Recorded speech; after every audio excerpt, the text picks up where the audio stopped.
Excellent. Yes. Okay, so here we go again. So hi everyone again. I'm Baptiste from IOM, and I will introduce you to the digital maturity assessment. I would like to just you also to kind of forget on one side that of course it's very much migration identity related, but it's something that you can very much apply to any of our work, I believe. So as I was mentioning before, um, the idea of coming up with this tool that was that I was working in Niger, Burkina Faso, Tunisia, Laos, Kosovo before, and as IOM we have been always helping a lot our member states in bringing them digital solutions, developing digital solutions for them, um, helping them out in getting new systems, or at least receiving at least a lot of requests from them to get the last trend of technology and so on. And often what we realized is that when the country was finishing, or that we were not there anymore to support on the help desk and maintenance and so on, often the systems would not manage to be sustainable for a very long time. So we decided that we had to create a tool that would help us to get an idea of a picture, of a digital picture of a country at a given moment, for them and for us, for everyone to know where they stand, especially for themselves to understand where they stand in terms of their digital journey, as an authority, as a ministry, as a whole of government, as an agency, so that they know which steps to take, so that before they can embark into a certain level of advancement, digitally speaking. So again, this is for these documents are meant for a non-ICT specialist. So we try to make it as concrete as possible. They're not meant to be that long because we know that if we go into too many details, we're going to lose those decision makers. And it's really meant to say, okay, if you want to go to step B, if you want to go to digital identity, if you want to go to e-public services, those are the steps that you need to follow, at least the precondition step, if you wish. Um, so those are the main outputs.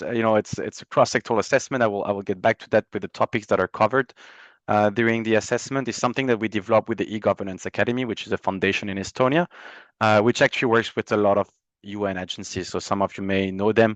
They work with UNDP, with ITU, and so on, and the World Bank. And it's really ideal to actually that can be used as a roadmap for digitalization in the sphere of migration management. But again, I do think that you can apply it to other areas of work.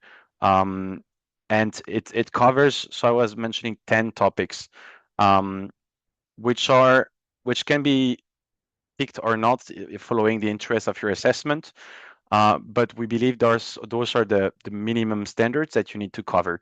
The strategic planning, obviously, including the legal framework. Sometimes we have countries going for biometric readers at borders, and then they decide to share those biometrics among ministries and with other countries.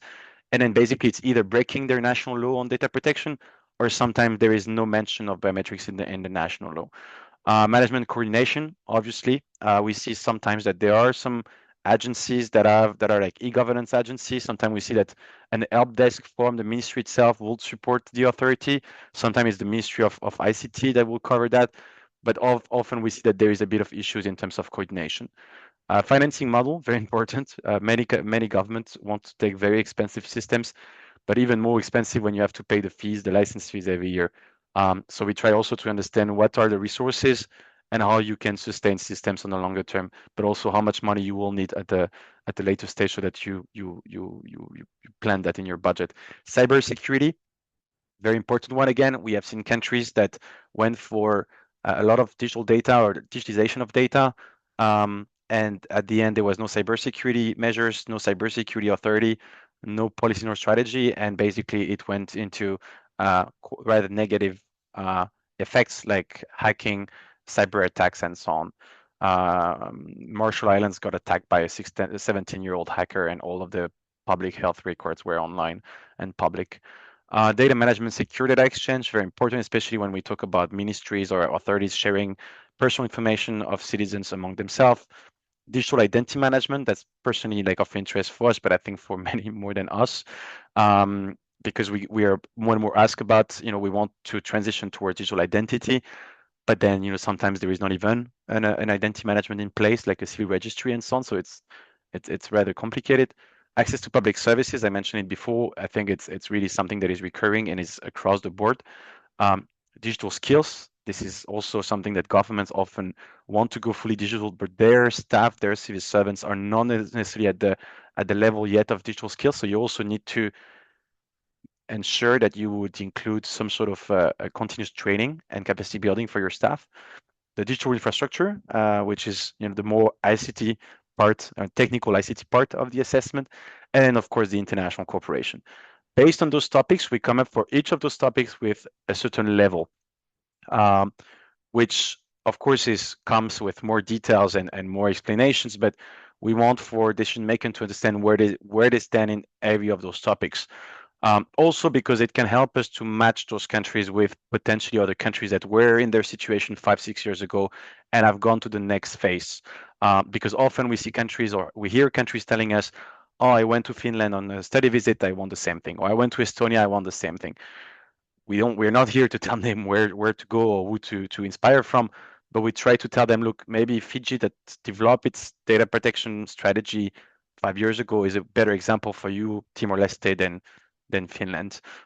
Similarly on cybersecurity strategies and so on. I like to say that the recommendation that we make, even as IOM, we like to make it way broader than just our mandate so that they can be used by other partners that have the mandate. For example, cybersecurity, even if there is a gap, as IOM, we wouldn't do anything because it's not our mandate and we don't have the knowledge of that. So we would count on partners to do, on partner and sister agencies to do it.